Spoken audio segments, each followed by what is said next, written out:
Okay, good evening. Good evening. Thank you very much. మంచి response ఇచ్చారు. Sundays Sundays అనగానే కొంతమందికి అది జాలీ డేస్ లాగా ఉంటుంది, కొంతమందికి బద్ధకం లాగా ఉంటుంది. నా పర్సనల్గా నేను చెప్పాలంటే నాకు భలే హ్యాపీగా ఉంటుంది రియల్గా. ఎందుకంటే చిన్నప్పుడు నాకు గుర్తులేదు, కానీ ఒక ఏజ్ వచ్చినప్పటి నుంచి ఎర్లీ మార్నింగ్ చర్చ్కి వస్తుంటాము. ఫ్రెండ్స్ ఉంటారు, చర్చ్ ఫ్రెండ్స్. నార్త్ ప్యారిష్లో భలే సరదాగా ఉండేది ఆ కాలంలో. అంత బ్యాచ్ మొత్తం వచ్చి భలే హ్యాపీగా ఉంటుంది. అప్పుడు విజయాకర్ పాస్టర్ గారు ఉన్నప్పుడు దావీదు కీర్తన 122:1 చెప్పినప్పుడు భలే హ్యాపీగా అనిపించేది. జనాలంట తండోపతండాలుగా డేవిడ్ దగ్గరకు వచ్చారంట, దావీదు దగ్గరికి. ఎందుకు వచ్చారు, ఏంటి, ఏమన్నా సమస్య అని అడిగాడంట.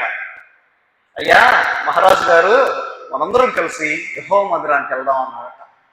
యెహోవా మందిరానికి వెళుదామని జనులు నాతో చెప్పినప్పుడు నేను సంతోషించాను.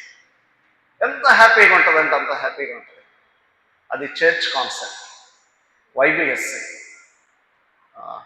డబుల్ అనే ఫీలింగ్ కలుగుతుంది. ఎందుకంటే అది పెద్దగా ఉంటుంది కదా, ఇక్కడ చాలా కొద్ది మంది మన ఫ్యామిలీ మెంబర్స్ అందరూ కలిసిన ఫీలింగ్, ఫ్రెండ్స్ అందరూ, తర్వాత ఫ్యామిలీస్ అయ్యాము. ఆ ఫీలింగే వేరన్నమాట. మరి మీకు ఆ హ్యాపీనెస్ ఉందో లేదు తెలియదు, కానీ ఐ రియల్లీ ఫీల్ చాలా హ్యాపీగా ఫీల్ అవుతాను. అలానే ఇలాంటివి ఏమైనా వచ్చినప్పుడు నేర్చుకోవాలనే తాపత్రయం, కృష్ణ కలిగినప్పుడు చాలా బాగుంటుంది అన్నమాట. మనం వేరే ఊర్లోకి వెళ్ళినప్పుడు అక్కడ ఏదైనా ఫెలోషిప్ దొరుకుతుంది, దాన్ని వెతికేవాళ్ళం అనమాట. ఇందాక ఒక తమ్ముడు అమలాపురం నుంచి వచ్చాడు, ఫెలోషిప్ ఎక్కడ ఉందని చూశాడంట. ఆ పాంప్లెట్లో చూస్తే యూత్ మీటింగ్ అని చూశాడంట, ఇక్కడ చూసి వచ్చేసాడు. ఆ ఫీలింగే వేరు, ఆ హ్యాపీనెస్సే వేరు. మరి మీరంతా హ్యాపీగా ఉన్నారు లేదు తెలియదు, కానీ ఐ ఫీల్ హ్యాపీ. పౌలు ఒక మాట చెప్తాడు, ఆనందించుడి, మరలా చెప్పుదును ఆనందించుడి. ఎక్కడి నుంచి చెప్పాడు తెలుసా? జైల్లో కూర్చొని చెప్పాడు ఆ మాట. జైల్లో ఉన్నాడు, జైల్లో ఆనందం ఉంటుందా చెప్పండి? అక్కడ ఉండి రాస్తాడు, ఆనందించండి మరలా ఆనందించండి. సో మనం చక్కగా ఆనందిద్దాము. యోహాను సువార్త మనం బుక్ స్టడీ చేసుకుంటూ ఉన్నాము. మీరు ఎంతమంది చదువుకొని వచ్చారో లేదు తెలియదు, కానీ చదివారా? చదివిన వాళ్ళు చేతులు ఎత్తే ఓకే, రియల్లీ హ్యాపీ. సరే, మీలో ఎవరైనా క్విక్గా ఒక్కసారి రీక్యాప్ చేసేసుకుందాము, వెళ్ళిపోదాము. ముందున్న వాళ్ళు చాలా షార్ప్గా మూవ్ కావాలి. యోహాను సువార్త పర్పస్ ఏంటి? యోహాను సువార్త రాసిన ఉద్దేశం ఏంటో ఎవరైనా చెప్తారా?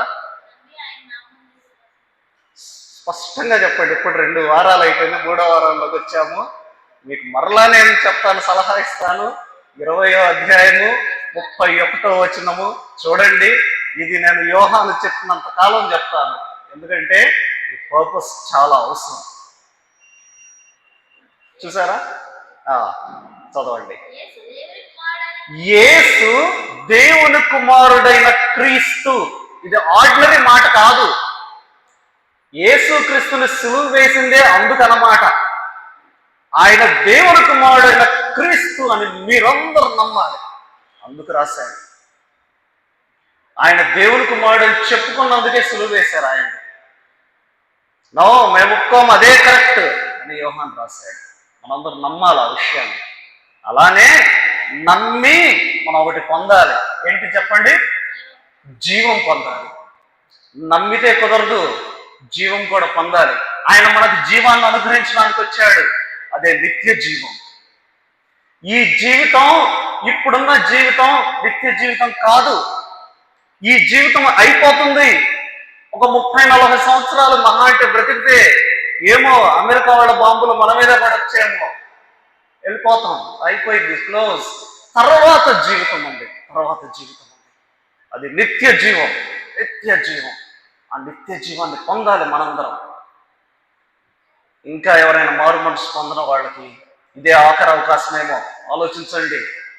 తర్వాత జీవితం నిత్య నరకం.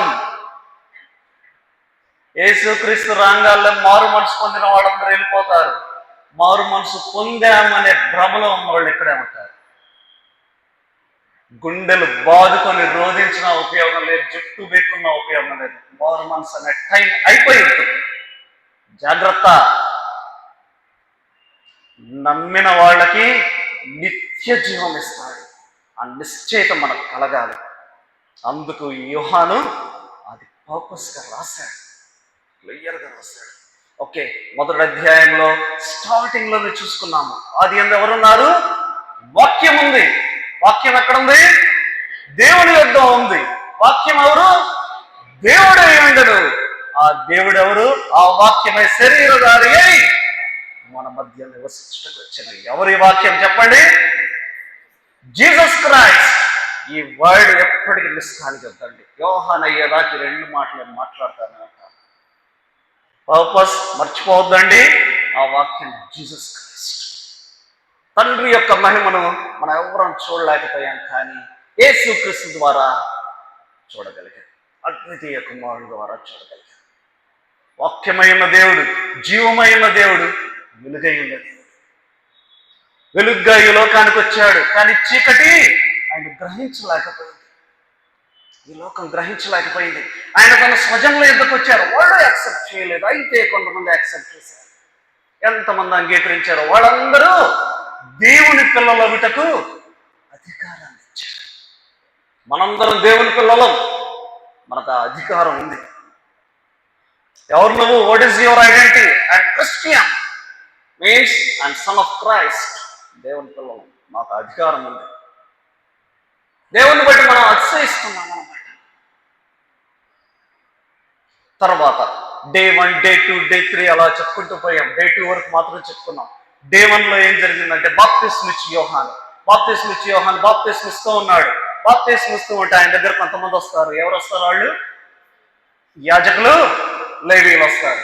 ఎందుకు వస్తారు వీళ్ళు? ఏం పని? యూదుల సంహెడ్రిన్ సభ వాళ్ళు పంపిస్తారు. ఏ అధికారం చేత చేస్తున్నాం అని అడుగుతారు. ఎందుకు పంపించారు వాళ్ళు? అప్పుడు రోమా సామ్రాజ్యం కింద పాలస్తీనా దేశం, ఇజ్రాయెల్ దేశం ఉంది. వీళ్ళు రోమేయుల కింద కొన్ని అధికారాల్ని ఈ యూద అధికారులు ఎంజాయ్ చేస్తున్నారు. ఎవరైనా ఎక్కడైనా తిరుగుబాటు చేస్తారేమో అని భయం అన్నమాట వీళ్ళకి. బాప్తిస్మం ఇచ్చి యోహాను దగ్గరకు తండోపతండాలుగా జనాలు వస్తున్నారు. ఈవెన్ సైనికులు కూడా వస్తూ ఉన్నారన్నమాట. అందుకని వీళ్ళలో భయం కలిగింది. తిరుగుబాటు జరిగితే రోమియులు మనల్ని తొక్కేస్తారు, మనల్ని అనుస్తారు. ఏం చేస్తున్నారా మీరు, మీకు అధికారాలు ఇస్తే అని అడుగుతారు. అందుకు వీళ్ళకి భయం అన్నమాట. ఇంకో భయం కూడా ఉంది. ఒకవేళ ఈయన క్రీస్తు అయ్యాడంటే మనందరూ ఈ క్రీస్తు వెంట పోవాలి, అదొకటి ఉంది. కన్ఫ్యూజన్లో ఉన్నారు. కాబట్టి వచ్చారు, అడుగుతారు. ఎవరు అని అడుగుతారు. నువ్వు క్రీస్తువా అంటారు. కాదంటాడు. తర్వాత నువ్వు ఎలియావా అంటాడు. కానే కాదు అంటాడు. మరి నువ్వు ప్రవక్తవా? ఆ ప్రవక్తవా అంటాడు. కాదు అంటాడు. మరి నువ్వెవరివి, నీ గురించి నువ్వేం చెప్పుకుంటున్నావు అంటాడు. నేను అరణ్యంలో కేకవే ఒక శబ్దాన్ని అంటాడు. ఓ శబ్దాన్ని వేనా, భలేవాడివి, నీకెవరి అధికారం ఇచ్చారు? చూసారా, వాళ్ళకి ఆ మూడిట్లో సెట్ అయితే వాళ్ళు ముందుకు వస్తారు. మిగిలిన ప్రవచనాలు వాళ్ళు పెద్ద పట్టించుకోవట్లేదు. వాళ్ళందరూ పరిసయ్యులే, వాళ్ళందరూ యాజకులే, లేవీయులే. యేసుక్రీస్తు యెషయాలో చెప్పిన ప్రవచనానికి సంబంధించి వ్యక్తిని అతను నేనే అన్నా వీళ్ళు పెద్ద లెక్కలేదు. ఏ అధికారం ఉంది? మళ్ళీ వాళ్ళు లాగున్నావు, నేను నీళ్లలో బాప్తిస్మం ఇస్తాను అంతే. రాబోయేవాడు శుద్ధాత్మలో బాప్తిస్మం ఇస్తాడు. ఇది డే 1. తర్వాత డే 2. తర్వాత రోజు జీసస్ క్రైస్టే వచ్చేసాడు యోహాను దగ్గరికి బాప్తిస్మం తీసుకోవడానికి. ఇదిగో లోక పాపములను మోసుకొని పోవు దేవుని గొర్రె పిల్ల. బాప్తిస్మం ఇచ్చి యోహాను యేసుక్రీస్తు గురించి ఇంట్రడక్షన్ ఇచ్చాడు వాళ్ళకి, వచ్చిన వాళ్ళకి. లాస్ట్ టైం చెప్పుకున్నాం మనం, దేవుడు మనకి లోక పాపములు మోసుకున్న గొర్రె పిల్ల, దేవుని గొర్రె పిల్ల. మనము ఆయన పిల్లలం, మనం గొర్రెలనే. నేను చాలా స్పష్టంగా చెప్పాలనుకున్న ఈ మాట. ఎందుకో తెలుసా, మనం పులులు సింహాలమని చాలా భ్రమల్లో ఉంటాం. అబద్ధం అది. యూదా గోత్రపు సింహమే ఒక్కసారి మెన్షన్ చేశాడు. చివరి దాకా కూడా గొర్రె పిల్లననే చెప్పాడు. ప్రభువు దినం వస్తుంది, 2వ రాకడప్పుడు. అప్పుడు కూడా గొర్రె పిల్ల ఉగ్రతకు తాళగలిగిన వాడెవడు అని ఉంది ప్రకటనలో. అప్పుడు కూడా ఆయన అలానే సంబోధించుకోవడానికి ఇష్టపడ్డాడు.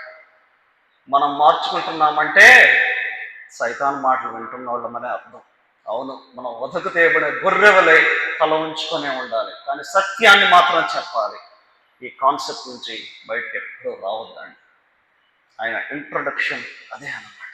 అది ఆ రోజు పరిశుద్ధాత్ముడు దిగి వస్తాడు ఆయన మీదకి. అది కూడా చూసాం. పరిశుద్ధాత్మ శరీరాకారంతో లూకాసు వార్తలో ఉంది. ఆయన అలా దిగి వచ్చి 2 days అయిపోతాయి. Day 3 ఇప్పుడు చూద్దాం. 35వ వచనం, మొదటి అధ్యాయము 35వ వచనము. నాకు 45 minutes టైం ఇవ్వబడింది. కరెక్ట్గా 45 minutesకి నాకు గుర్తు చేయండి, నేను క్లోజ్ చేసేస్తాను. 35వ వచనం చదవండి.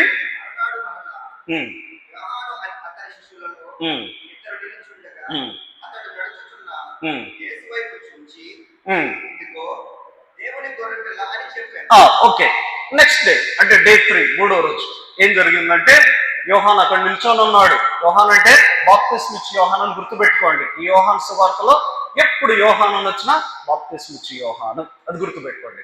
నిలబడి ఉన్నాడు. ఆయనకి శిష్యులు ఉన్నారు కొంతమంది. శిష్యులకి చెప్తాడు. యేసుక్రీస్తు అలా వెళ్తున్నాడు. వెళ్తుంటే ఏమని చెప్తాడు? ఇంట్రొడక్షన్ ఏమని ఇచ్చాడు? ఇదిగో దేవుని గొర్రె పిల్ల, దేవుని గొర్రె పిల్ల అని వాళ్ళకి చెప్పాడు. వాళ్ళు ఏం చేశారు తర్వాత?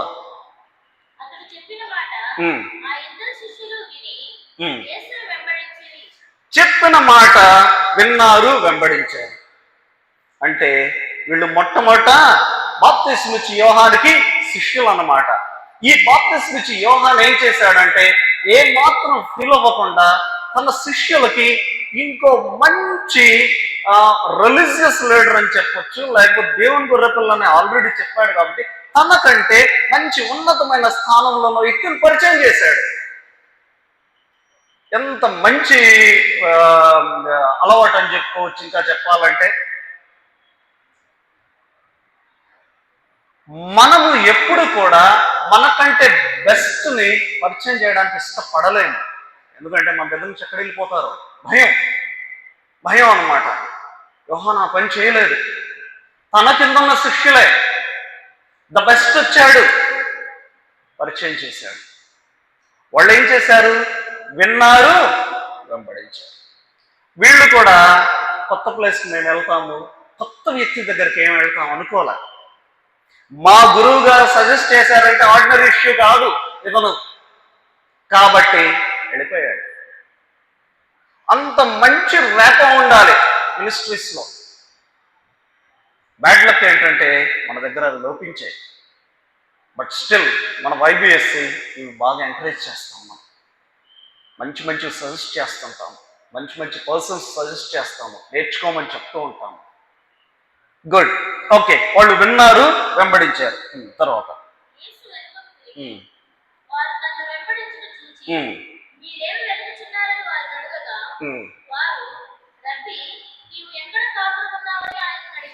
యేసు వెళ్తూ ఉన్నాడు, వెనక వీళ్ళు వస్తూ ఉన్నారు, చూశారు. యేసు వెనక్కి తిరిగాడు. ఎవరో నన్ను ఫాలో అవుతున్నారు, ఏంటి నీకేం కావాలి అని అడుగుతాడు. అడిగితే వాళ్ళు ఏమంటారు? రబ్బీ. రబ్బీ అనే మాటకు బోధకుడని అర్థం. వీళ్ళ దృష్టిలో ఆయన ఇంకా దేవుని గొర్రె పిల్ల అవునో కాదో తెలియదు, కానీ మొత్తానికి యోహాన్ చెప్పాడు, దేవుని గొర్రె పిల్ల అన్నాడు, కాబట్టి వెళ్దాము. ఈయన రిలీజియస్ లీడర్, మనకి బోధకుడు ఈయన అని. నువ్వు ఎక్కడుంటున్నావు అని అడుగుతాడు. ఎందుకు అడుగుతారు ఎక్కడుంటున్నావు అని? ఎందుకు అడుగుతారు? ఆయనతో కొంచెం టైం స్పెండ్ చేద్దామని, అంత మించి ఏం లేదు, కొంచెం టైం స్పెండ్ చేద్దామని, కొంచెం ఆయన చెప్పిన మాటలు వినొచ్చు అని. జీసస్ క్రైస్ట్ ఏమన్నాడు? అబ్బా నాకు టైం లేదు, నా అంత బిజీ అవ్వలేడు అన్నాడా? నేను లోకం మొత్తానికి వచ్చాను, నా లాంటి వాడు YBSCలో నలుగురుంటేనే నేను చాలా బిజీ అంటాను. నిజం, జీసస్ క్రైస్ట్ ఆ మాట అనలేదు. ఏమన్నాడు? వచ్చి చూడమన్నాడు. ఎస్, రమ్మన్నాడు. మనందరం నేర్చుకోవాలి ఇట్లాంటివి. ఆయన కోసం, తృప్తి కోసం, ఇంకా చెప్పాలంటే సాటిస్ఫాక్షన్ కోసం ఆయన వెంట వెళ్ళారు. సంథింగ్ కోరుకొని వెళ్ళారు, ఆయన సాటిస్ఫై చేశారు.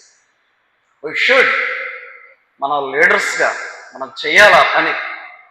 మనం టైం ఇవ్వగలగాలి మన వాళ్ళ కోసం. బయట వాళ్ళ కోసం మనం టైం ఇవ్వగలగాలి. ఆయన ఇచ్చాడు, వచ్చి చూడమన్నాడు. తర్వాత ఉమ్, ఉమ్, ఉమ్, ఉమ్. ఓకే, ఆ దినమున ఆయన యుద్ధం బస్ చేశారు. తర్వాత పగలు రమారమి 4 గంటల వేళ ఆయన, అంటే ఈవినింగ్ 4 అయింది. అప్పటి వరకు వాళ్ళు ఉన్నారు, వాళ్ళకి దగ్గర మాటలు మాట్లాడుకున్నారు. ఓకే.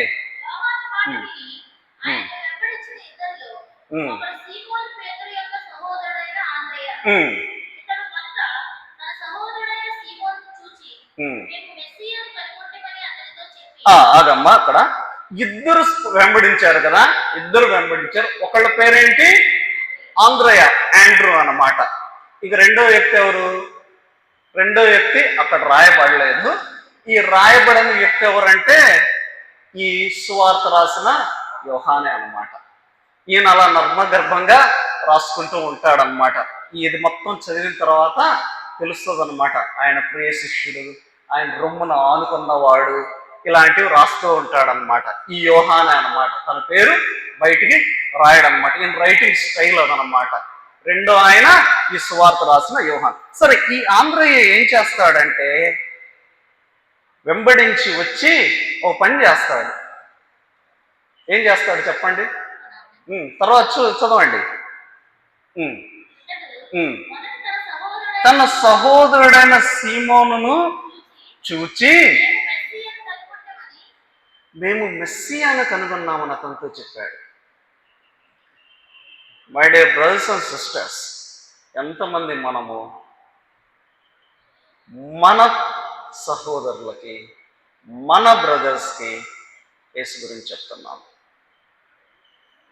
మేము సువార్తను అంగీకరించాము అని మాలోనే ఎంతమంది ఉంచుకుంటున్నారు? ఆండ్రూ అలా చేయలేదు. ఇమ్మీడియట్గా వెళ్ళి తన బ్రదర్తో చెప్పేశాడు, మేము ఎవరిని కనుగొన్నామో? మెస్సియాను కనుగొన్నాము. మన చిన్నప్పటి నుంచి విని విని ఒక మాట బాగా అలవాటైపోయింది. మెస్సియాను కనుగొన్నామంటే అది దేవదూషణ, ఆర్డినరీ ఇష్యూ కాదు. తెలుసా?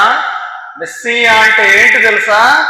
ఈ లోకానికి వస్తున్నాడు, ఈ రోమా సామ్రాజ్యాన్ని తరిమి కొడతాడు, అభిషిక్తుడు ఆయన, దేవుని కుమారుడు ఆయన. ఆ పదం మాట్లాడాలంటే భయం వేసేది వాళ్ళు. వీళ్ళు కనుగొన్న దాన్ని ఉన్నది ఉన్నట్లు చెప్పేశారు. మెస్సియాను కనుగొన్నాం ఏకంగా. ఈయన చూస్తే అలా లేడే, ఒక మహారాజులా లేడే. కానీ ఆ కొద్ది సంభాషణలో, కొద్ది టైంలోనే యేసుక్రీస్తు గురించి ఆంధ్రయ్య కనుక్కున్నాడు. పూర్తిగా కనుక్కున్నాడు. ఈయన దేవుని కుమారుడు అని కనుక్కున్నాడు. దేవుని కుమారుడైన మెస్సియా అని కనుగొని ఆనందం పట్టలేక తన సహోదరుడితో చెప్పేశాడు, పేతురుతోటి. తర్వాత చూద్దాం పేతురు ఏం చేస్తాడో చూద్దాం.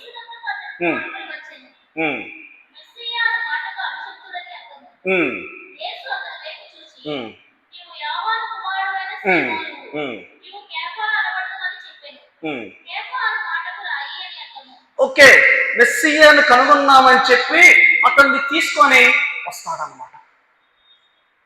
ఆ పని మనం ఎంతమందిని చేయగలుగుతున్నాము? నోరు తెరిచి చెప్పలేము సువార్త, వెంట పెట్టుకొని రాలేము ఎవరిని.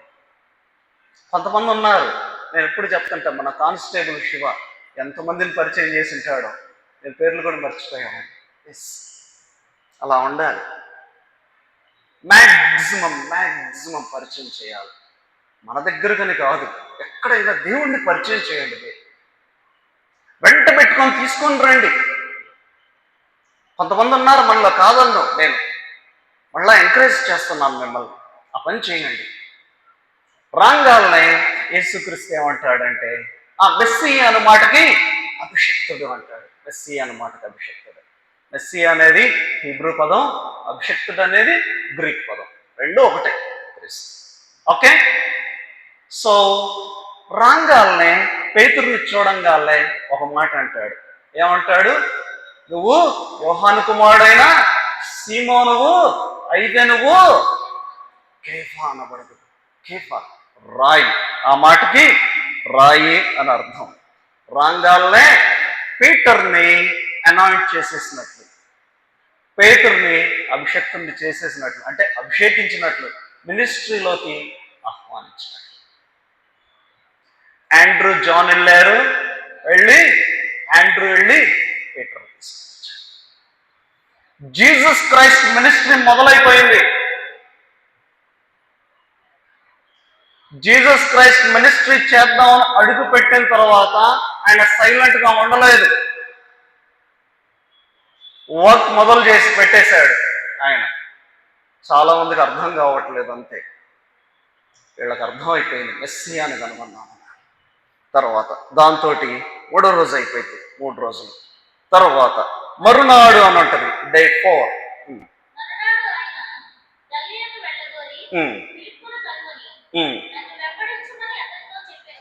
మరునాడు ఆయన అంటే ఎవరు? యేసుక్రీస్తు. ఎక్కడికి వెళ్ళగోరాడు? గలిలయకి వెళ్ళగోరాడు. మరి ఇప్పుడు ఎక్కడున్నాడు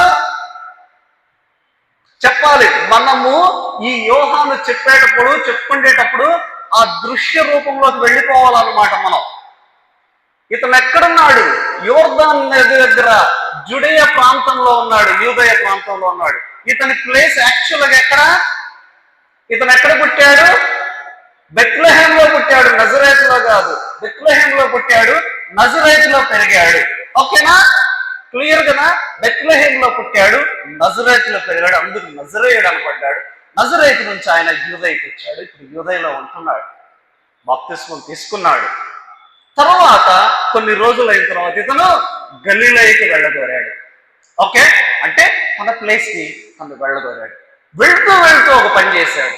ఏం చేశాడు? ఫిలిప్పును కనుగొన్నాడు. ఆయన టైం వేస్ట్ చేయదలుచుకోలేదు. యేసుక్రీస్తు టైం వేస్ట్ చేయదలుచుకోలేదు. మనం టైం వేస్ట్ బాగా చేస్తాం. బద్ధకంగా ఉంటున్నామనే పేరు పొందడం చాలా క్రెడిట్గా ఫీల్ అవుతాం కదా. జీసస్ క్రైస్ట్ ఫిలిప్పును కనుగొన్నాడు. కనుగొని ఏమంటున్నాడు? ఎస్, జస్ట్ ఫాలో మీ, నన్ను వెంబడించు అంటున్నాడు. ఇతను ఎక్కడ వాడు? ఫిలిప్పు, బెత్సైదా వాడు. వాళ్ళ కాపురస్తుడే. ఇప్పుడు చూడండి, ఇది ఇంకా అద్భుతంగా ఉంది. ఫిలిప్పుని ఫాలో అమ్మంటే ఫిలిప్పు ఫాలో అవుతున్నాడు. అవుతూ పనిలో పని ఫిలిప్పు నతనీయులను కనుగొన్నాడు. ఎంత చైన్ సిస్టమ్ చూడండి. వీళ్ళెవ్వరూ ఆనందాన్ని ఉంచుకోదలుచుకోలేదు, పక్కన వాళ్ళకి షేర్ చేయడానికి ఇష్టపడుతున్నారు అన్నమాట. ఇమ్మీడియట్ గా నతనీయులను కనుగొన్నారట. నతనీయులు చూద్దాం.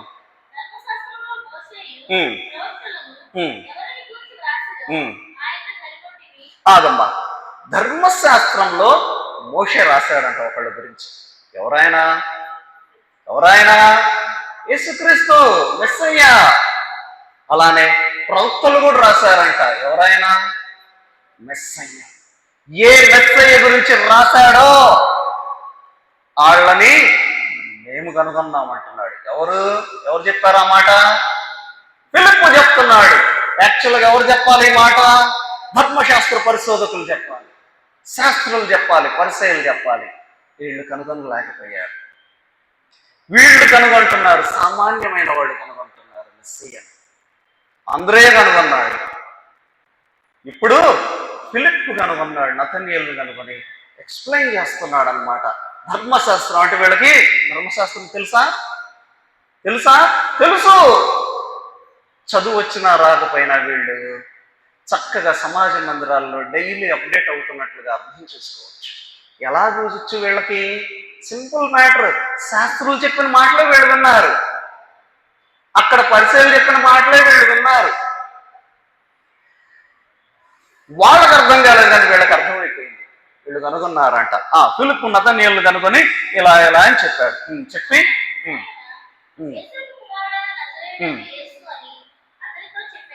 యోసేపు కుమారుడైన నజరేయుడు యేసు అని అతనితో చెప్పారు. ఎవరైనా యోసేపు కుమారుడైన నజరేయుడు యేసు. ఫ్యూచర్లో గుర్తుపెట్టుకోండి, అబద్ధం చెప్పేవాళ్ళు, మనల్ని తప్పుదారి పట్టించేవాళ్ళు ఇలాంటి చిన్ని పాయింట్స్ పట్టుకొని వస్తారు. ఆయన కన్యకకి పుట్టాడు కదా యోసేపు కుమారుడని యోహానే రాశాడుగా అంటారు. గుర్తుపెట్టుకోండి, ఇవన్నీ లాజికల్ మాట్లాడతారు. లీగల్గా యోసేపే ఫాదర్, కానీ మనందరికీ తెలుసు అది. అర్థమైందా? ఓకే. బయలాజికల్ ఫాదర్ మాత్రం జీసస్ క్రైస్ట్ లేడు, పరిశుద్ధాత్ముడి ద్వారానే ఆయన పుట్టాడు. ఓకే, అది గుర్తుపెట్టుకోండి. అదొకటి. రెండవది, ఆయన ఎవరు? నజరేయుడైన యేసు. ఆయన పెరిగిన ప్రాంతం అది కాబట్టి ఆయనకు ఆ పేరు వచ్చేసింది, నజరేయుడైన యేసు, నజరేయుడైన యేసు అనే పేరు వచ్చింది. కాబట్టి నజరేయుడు అనే పదం అనంగాల్నే ఒక మాట వచ్చేస్తుంది. ఆ మాటే ఇక్కడ నతనీయేలు నుంచి వచ్చింది. ఏమంటాడు అందుకు నతనీయేలు? నజరేతులో నుండి మంచిదేదైనా రాగలదా అంటే, నజరేత్ అంతా పనికిమాలిన ఊరు. మన తమ్ముళ్ళు ఉన్నారు ఇక్కడ, కోబాల్డ్పేట తమ్ముళ్ళు. ఏం ఫీల్ అవద్దండి, మాకు ఆ ఫీలింగ్ ఉండేది ఒకప్పుడు. కోబాల్డ్పేట అనంగానే భయం పుట్టేదన్నమాట మాకు. మంచిది ఏదైనా రాగలదా అనే పదం మేము ఎప్పుడు అనలేదు, కానీ అదొక ఫీలింగ్. కానీ ఇప్పుడు కోబాల్డ్పేట అలా లేదు. వాళ్ళు మంచి వర్క్ చేస్తున్నారు అక్కడ. ఒక 10-15 మందిని గ్యాదర్ చేస్తారు వాళ్ళు. రెగ్యులర్ బైబిల్ స్టడీస్ వాళ్ళు పెడుతున్నారు మన తమ్ముళ్ళు. సో ఒక ఏరియాకి ఆ పేరు వచ్చేస్తుంది అనమాట తెలియకుండానే. నజరేతు నుంచి మంచిది ఏదైనా రాగలదా అంటే, ఫిలిప్ ఏమన్నాడు? రే ఎట్లంటావురా నజరేతు గురించి, భలే చెప్పావు. ఆర్గ్యూ చేయలేదు, డిస్కస్ చేయలేదు అసలుకే. గుర్తుపెట్టుకోండి, ఎన్ని నేర్చుకోవచ్చు అంటే మినిస్ట్రీ పాఠాలు ఇందులో. వచ్చి చూడు, ఇంకంతే, సింపుల్ మ్యాటర్. రా వచ్చి చూడు, జస్ట్ అంతే. ఎంత బాగా చెప్పాడు, వచ్చి చూడమని చెప్పాడు అనమాట నతనీయేలు ఫిలిప్.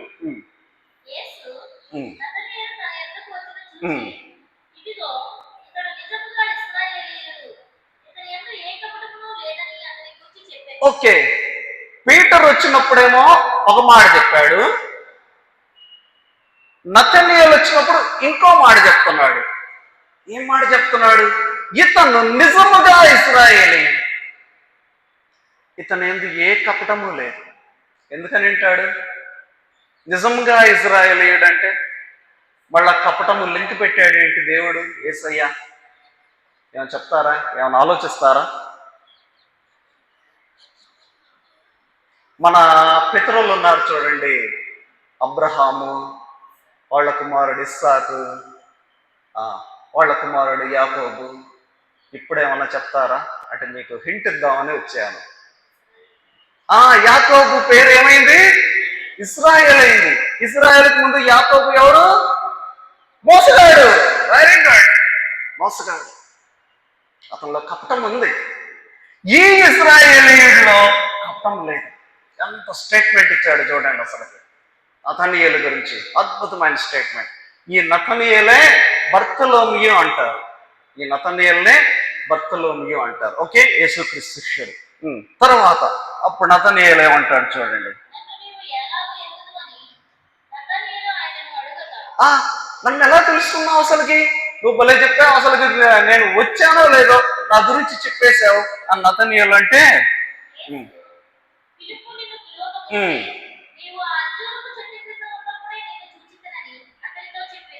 ఫిలిప్పు నిన్ను పిలువక ముందే, నువ్వు అంజూరపు చెట్టు కింద ఉన్నప్పుడే నేను చూచాను. ఏం చేస్తున్నాడు నేను అంజూరపు చెట్టు కింద? ఏం చేస్తున్నాడు? అక్కడ హాట్ కండిషన్స్లో అంజూరపు చెట్టు అనేది కొంచెం కూల్గా ఉంటుంది చక్కగా. జనరల్గా అంజూరపు చెట్ల కింద వీళ్ళు ఏం చేస్తారంటే మెడిటేట్ చేస్తారు, ప్రేయర్ చేసుకుంటారు, చదువుకునే వాళ్ళు చదువుకుంటారు. అది వాళ్ళకి మంచి ప్లేస్ అన్నమాట. నతనీయేలు గురించి ఇంట్రొడక్షన్ని బట్టి మనం చూస్తే, అతను నిజంగా ఇశ్రాయేలీయుడు, కపటం లేదు అంటే అతను ఖచ్చితంగా దేవుణ్ణి ధ్యానం చేస్తూ ఉండొచ్చు. మనం అలా అర్థం చేసుకోవచ్చు అన్నమాట. అట్లా నేను నిన్ను అక్కడున్నప్పుడే కనుగొన్నాను అంటాడు. అప్పుడు నతనీయేలు చాలా బాగా మాట్లాడతాడు చూడండి.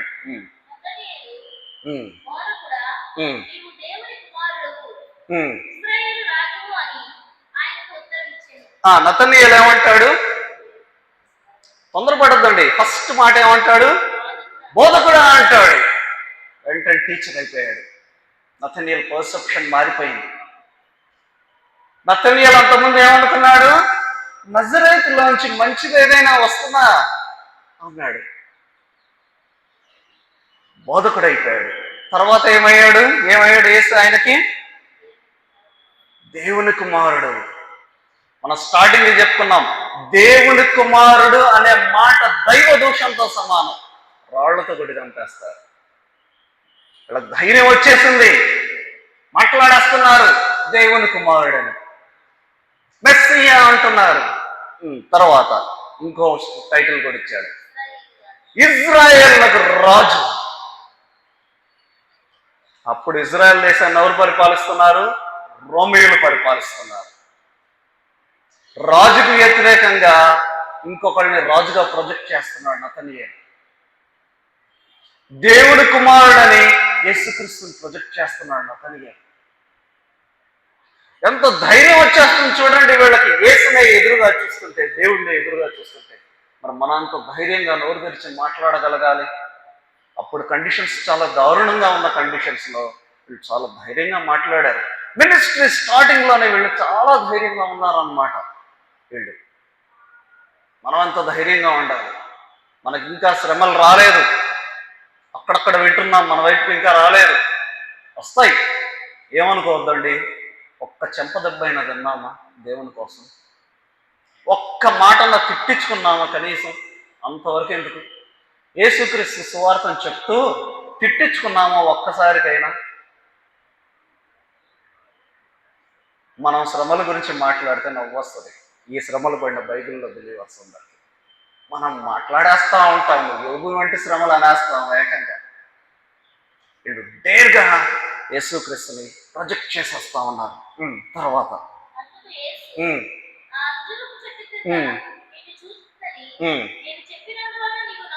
ఓ నతనీయులు, ఒక సింపుల్ మ్యాటర్కే నమ్మేస్తున్నావా? అంజూరు చెట్టు కింద చూశానని దానికే ఇంత చెప్పేస్తున్నావే.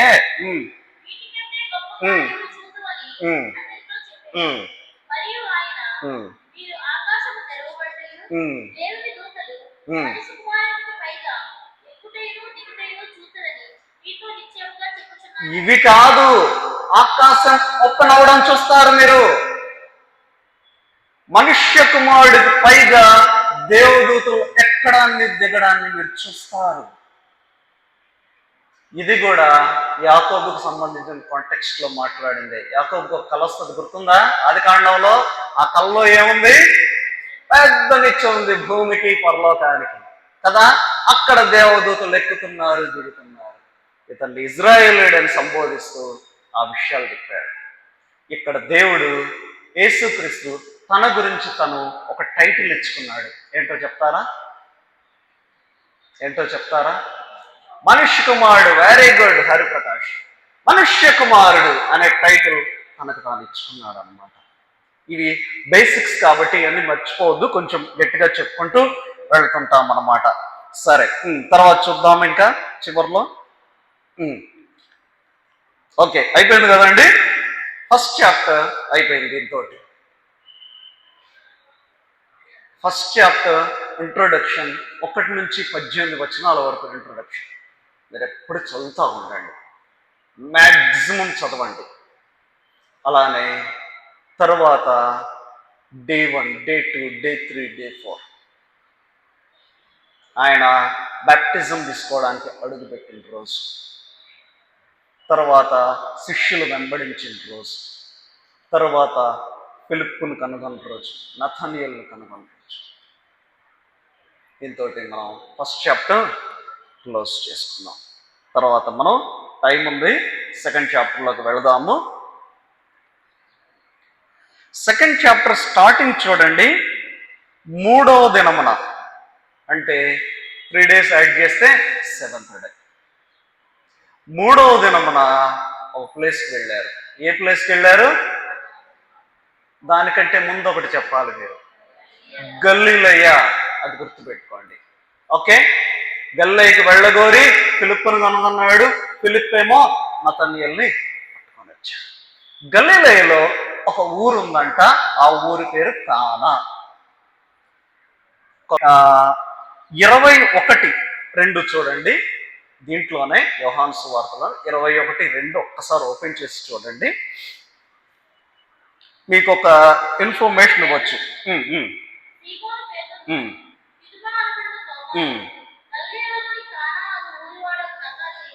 ఓకే, మీకు కొంచెం ఇన్ఫర్మేషన్ వచ్చింది కదండి.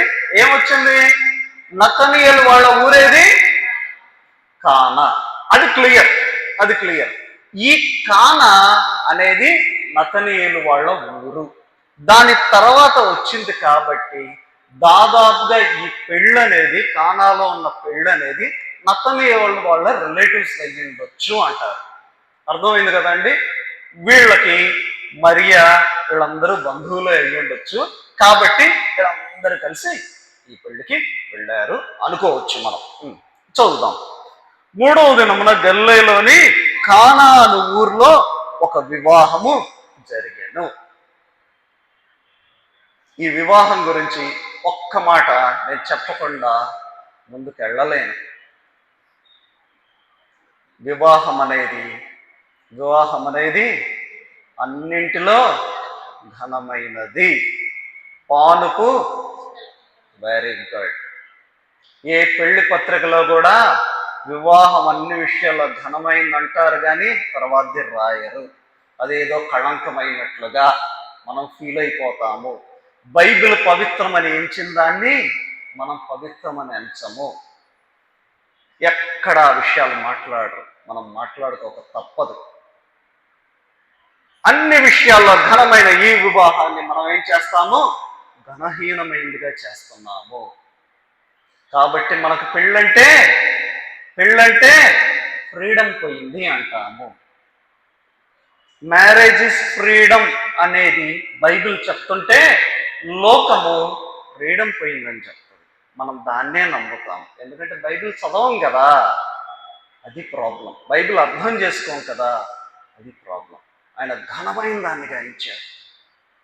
మొట్టమొదటి ఆజ్ఞే మీరు ఫలించి అభివృద్ధి చెందమన్నాడు. ఫస్ట్ ఇచ్చింది అది. మనం ఏం చేస్తున్నాము? మ్యాక్సిమం మ్యారేజ్ని వాయిదా వేసుకుంటూ వెళ్తున్నాం. అటు కుటుంబాలు ఇటు కుటుంబాలు క్రైస్తవులందరూ ఈ పరిస్థితుల్లో ఉన్నారు. ఎందుకో తెలుసా? లోక సంప్రదాయాలు క్రైస్తవుల మీద బాగా స్ట్రెస్ చేశారు. అవి బాగా పడిపోయాయి. ఆయన ఎంతో ఘనమైనది ఉంచాడు. దానికి ఒక టైం ఉంది కాదన్నా. బట్ లోకం చెప్పినట్లు 29 సంవత్సరాలు కొంతమంది చెప్తారు, కొంతమంది 35 సంవత్సరాలు అంటారు. ఇలానే దేవుడిచ్చిన మ్యారేజ్ సిస్టమ్ని నెగ్లెక్ట్ చేసేస్తున్నాం మనం. ఆయన చాలా ప్రెషియస్గా తీసుకున్నాడు. ఏదైనా మనంలో ఫస్ట్ మ్యారేజ్, తర్వాత బైబిల్ ఎండింగ్ కూడా ఒక మ్యారేజ్తోనే ఎండ్ అవుతుంది. అంత అద్భుతమైన దాన్ని మనం చాలా సిల్లీగా తీసుకున్నాం. అయితే కొంతమందికి పౌలుకి ఇచ్చినట్లుగా దేవుడు ఇస్తాడు. నో, మ్యారేజ్ చేసుకోవాల్సిన అవసరం లేదు అంటాడు, క్లియర్గా చెప్తాడు. అటువంటి విషయాలు వేరు. ఏవేవో లైఫ్ గోల్స్ సాధించాలని చెప్పి మ్యారేజ్ని వాయిదా వేసుకోవడం బిబ్లికల్గా అయితే కరెక్ట్ కాదు. మీరు ఏదైనా చెప్పండి. ఓకే, వివాహం తర్వాత దానికి వెళ్దాం.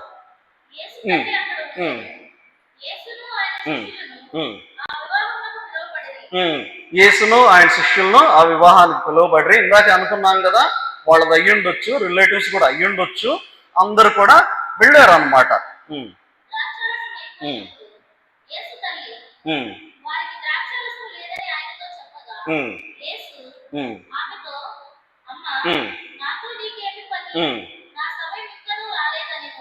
ఓకే, ద్రాక్షారసం అయిపోయింది అన్నమాట. ద్రాక్షారసం ఆ కాలంలో వాళ్ళకి బెవరేజెస్ ఏమున్నాయి? మనలాగా కూల్ డ్రింక్స్, మంచి మంచి ఐస్ క్రీమ్స్ అలాంటివి లేవు. వాళ్ళు వాటర్ లేకపోతే వైనే వాళ్ళకి. పెళ్ళి కాబట్టి వాళ్ళు ద్రాక్షారసాన్ని తీసుకోవడానికి ఇష్టపడతారు. అక్కడ విరివిగా దొరుకుతాయి కాబట్టి అదే వాడతారు. అంత విరివిగా దొరికేది కూడా ఇక్కడ అయిపోయింది. యూజువల్గా వాళ్ళ మ్యారేజెస్ 1 వీక్ అలా జరుగుతూ ఉంటాయి.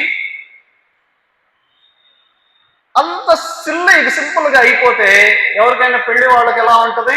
ఒక నామోషి లాగా ఉంటుంది కదా, పరువు తక్కువగా ఉన్నట్టు ఉంటుంది కదా. ద్రాక్షారసం అయిపోయింది. ద్రాక్షారసం అయిపోతే ఎవరు స్పందించాలి? ఎవరు స్పందించాలి? పెళ్లి అరేంజ్ చేసిన వాళ్ళు, లేకపోతే పెళ్లి కుమారుడు తరపు వాళ్ళు స్పందించాలి. మరి ఎందుకు వచ్చి స్పందించింది? మరియ ఎందుకు వచ్చి స్పందించింది చెప్పండి. మరియ ఇంపార్టెంట్ రిలేటివ్ అయి ఉండొచ్చు, సింపుల్ మ్యాటర్ అది. కాబట్టి మరియ స్పందించింది. మరియ స్పందించి ఎవరి దగ్గరకు వచ్చింది? యేసు దగ్గరకు వచ్చింది. యేసు దగ్గరకు ఎందుకు వచ్చింది? యేసు దగ్గరకు ఎందుకు వచ్చింది చెప్పాలి. యేసుక్రీస్తు సమస్యని సాల్వ్ చేస్తాడని మరియ నమ్మింది. అర్థమైంది కదా ఇప్పుడు? మరియకి యేసు ఎవరో చాలా క్లియర్గా తెలుసు. పరిశుద్ధాత్ముడి ద్వారా గర్భం ధరించింది. గబ్రియల్ ద్వారా గైడ్ చేయబడింది మరియ. ఎలిజబెత్ దగ్గరికి వెళ్ళినప్పుడు మరియ తన పాడిన పాటలో నా రక్షకుడిని ఎందుకు ఆనందిస్తున్నానని చెప్పింది. ఆయన రక్షకుడు అంటది. మనందరికంటే ముందే ఆయన్ని రక్షకుడిగా గుర్తించింది మరియ. కానీ మనుషులమైన మనమే అర్థం చేసుకోలేక మరియను ఒక దేవతను చేసేసాం. మరియను పూజించడం మొదలు పెట్టేశాం చాలా చోట్ల. మరియకు తెలుసు సమస్యను సాల్వ్ చేసే వ్యక్తి ఇక్కడున్నాడు. సో మరియ వచ్చి కరెక్ట్గా అడిగింది. అయితే యేసేమని రెస్పాన్స్ ఇచ్చాడు? అమ్మా నాతో నీకేమి. ఇది హార్ష్గా రూడ్గా అన్నట్లు కాదు, చాలా సింపుల్గా, అమ్మా నాతో నీకేమి, నా సమయం ఇంకా రాలేదు కదా, చాలా సింపుల్గా అన్నాడు. నిజమే, ఆయన టైం ఇంకా రాలేదు. ఇంకా మనం ఈ సువార్తలు చదువుతూ ఉంటే కొన్ని ప్లేసెస్లో చెప్తా ఉంటాడు యేసు యొక్క సమయం ఇంకా నువ్వు రాలేదు కనుక ఆయన కొన్ని చోట్ల తప్పించుకొని పోయిన సందర్భాలు కూడా ఉన్నాయి. టైం ఇంకా రాలేదు. గుర్తుపెట్టుకోండి, ఎప్పుడు కూడా ఈ అద్భుతాలు సూచక్రియలు చేసేటప్పుడు యేసు కావాలని అద్భుతాలు చేయలేదు, పరిస్థితికి తగ్గట్లు చేశాడు. ఆయన చేయగలడు. ఇటు చూడండి జాగ్రత్తగా, ఆయన ఎలా చేయగలడు తెలుసా? అందరూ కూర్చోమంటారు, అందరి గ్లాసుల్లో ద్రాక్షారసం అలా గాల్లో వచ్చేలా చేయగలడు. ఆయన చేయగలడు, ఆయన కెపాసిటీ ఉంది. ఆయన మార్వలస్ థింగ్స్ చేయడానికి ఇష్టపడలేదు, అట్లాంటివి గారడీ విద్యలు చేయడానికి ఇష్టపడలేదు. ఆయన పరిస్థితికి తగ్గట్లు కుష్ఠరోగి వచ్చాడు, ప్రభువా నీకు ఇష్టమైతే నన్ను శుద్ధునిగా చేయము, కనికరం చూపించాడు, ముట్టి స్వస్థతపరిచాడు. సిచ్యుయేషన్కి తగ్గట్లు అది అక్కడ చేసేది. టైం ఇంకా రాలేదు, కానీ ఆ అర్జెన్సీ ఆయనకు కూడా తెలుసు. అమ్మా నాకేం పని, నా సమయం ఇంకా రాలేదంటే మరియ ఏమైనా అప్సెట్ అయిందా? మరి ఏం ఫీల్ కాలేదు. నేను నీ మదర్ని, నేను చెప్తే వినవా? నో క్వశ్చనింగ్, అలా క్వశ్చన్ చేయలే. మరియ చాలా సింపుల్గా తీసుకుంది. మన లైఫ్ స్టైల్ చాలా మారిపోతాయి ఇట్లాంటివన్నీ చదివి నేర్చుకుంటుంటే. మరి ఏమని చేసింది చెప్పండి, తర్వాత చూడండి. మరియ ఇంకా యేసును చూడకుండా యేసును చెప్పింది సమస్య, ఇటు తిరిగింది పరిచారకులను చూసింది, సర్వెంట్స్ చూసింది. చూసి ఏం చేసింది? ఆయన మీకు చెప్పింది చెయ్యండి చాలు. ఎంత బాగుంది చూడండి. No more discussions. Family lifes ఎంత అద్భుతంగా ఉంటాయి చూడండి ఇలాంటివి చదువుతూ ఉంటే. ఓకే, బాప్తిస్మం ఇస్తారు అంటే ఏంటి? చల్లుతారు. శుద్ధి ఏం చేయాలి? శుద్ధి చేయాలి, లేకపోతే మైల పడిపోయింది. అరే వీడెవడు బయటోడు వచ్చాడు రా అని నీళ్లు చల్లుతారు, పసుపు నీళ్లు మన దగ్గర. శుద్ధి ఇది మతానికి సంబంధించింది. వాళ్ళ శుద్ధీకరణాచారం చొప్పున ఫుల్గా వాటర్ ఉండాలి వాళ్ళకి. అర్థమైందా? ఆ శుద్ధీకరణాచారం చొప్పున అక్కడ బాణలు ఉన్నాయి, వాటిని నింపమని చెప్పాడు. గుర్తుపెట్టుకోండి, మతం అనేది వేరు, క్రైస్తవ్యం అనేది వేరు. మతము శిక్షిస్తుంది, మతము రూల్స్ చెప్పుద్ది, వెరస్ క్రిస్టియానిటీ ప్రేమిస్తుంది. Christianity beyond the rules. విశ్రాంతి దినాన్ని ఆచరించమని మతం చెప్తుంది, క్రీస్తు వచ్చి విశ్రాంతి దినాన్ని ఆచరిస్తూనే విశ్రాంతి దినాన్ని చేసే పనుల గురించి చెప్పాడు. అది క్రిస్టియానిటీ. తేడాలు ఉన్నాయి చాలా. సోపులోను పుదీనాలోను 10వ వంతు ఇస్తారు వాళ్ళు, ఏకంగా దశంభాగం. మనము దశంభాగం ఇస్తాము, కానీ దశంభాగం ఇవ్వకపోతే మనం నరకంలోకి పోము. మతం అనేది అలా చెప్పుద్ది. ఇవ్వకపోతే నీకు రోగం వస్తుంది, ఇవ్వకపోతే ఫెయిల్ అవుతావు. ఈ శుద్ధీకరణాచారం అదే అన్నమాట. అందుకే శిష్యులు చేతులు కడుక్కోలేదని కంప్లైంట్ ఇస్తుంది మతం. అవసరం లేదని చెప్తాడు క్రిస్టియానిటీ. అంటే చేతులు కడుక్కోవద్దని కాదు దాని అర్థం. పరిస్థితిని బట్టి ఒకవేళ మిస్ అయినా కూడా నో ప్రాబ్లం. అది కాబట్టి వీళ్ళు దాన్ని బాగా పాటిస్తారన్నమాట. తర్వాత దానికి వెళ్దాం ఫాస్ట్గా. అంచుల మట్టి నింపారు.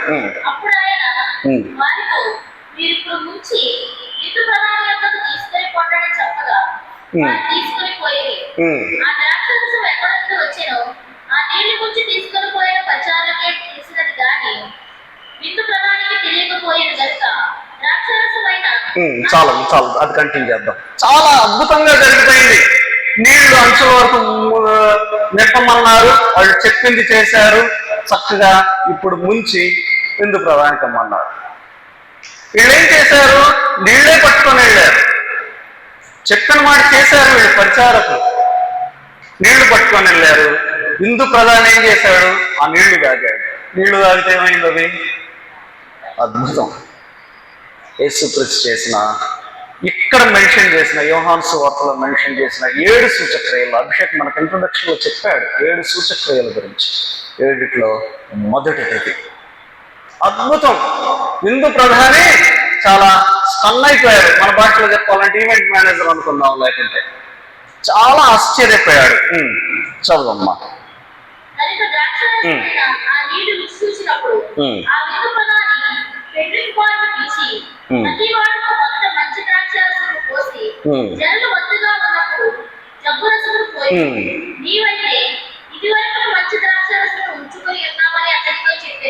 ఓకే.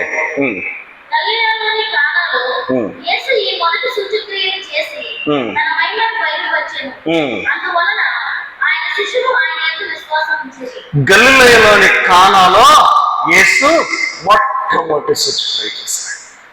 చేస్తే ఏమైంది? ఆయన మహిమ బయలుపరచబడింది.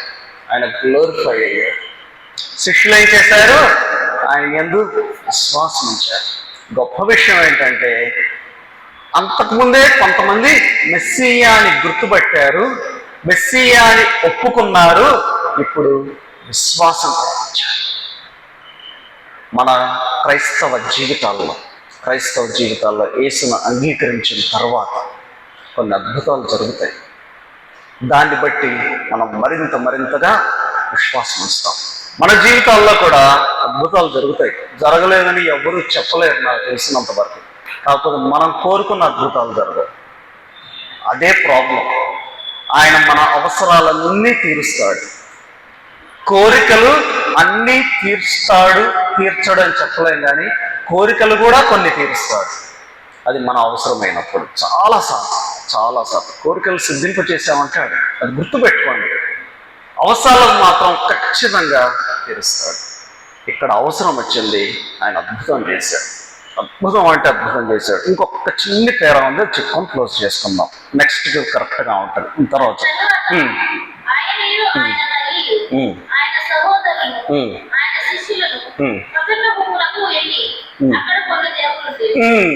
ఇప్పుడు ఎక్కడికి వెళ్ళారు? అందరూ కలిసి కపెర్నహూమునకు వెళ్ళారన్నమాట. ఇప్పుడు మరలా మనం వద్దాము. యేసుక్రీస్తు గలిలయలోని నజరేతు వాడు. నజరేతు నుండి యూదయకు వెళ్ళాడు. యూదయ నుంచి మళ్ళీ ఎక్కడికి వచ్చాడు? గలిలయలోని కానాకు వచ్చాడు. కానా నుంచి ఇప్పుడు ఎక్కడికి వెళ్ళాడు? కపెర్నహూమునకు వెళ్ళాడు. ఈ 2వ అధ్యాయము నుంచి 4వ అధ్యాయం చివరి వరకు ఈ చాప్టర్స్ 2, 3, 4 చాప్టర్స్ ఏమంటారంటే కానా టు కానా చాప్టర్స్ అంటారు. కానా నుంచి కానా వరకు 4వ అధ్యాయం చివరిలో యేసు 2వ సూచక్రియ కానాలో చేస్తాడన్నమాట. ఇది కంటిన్యూషన్. మళ్ళా నెక్స్ట్ టైం వచ్చినప్పుడు మనము మాట్లాడుకుందాము.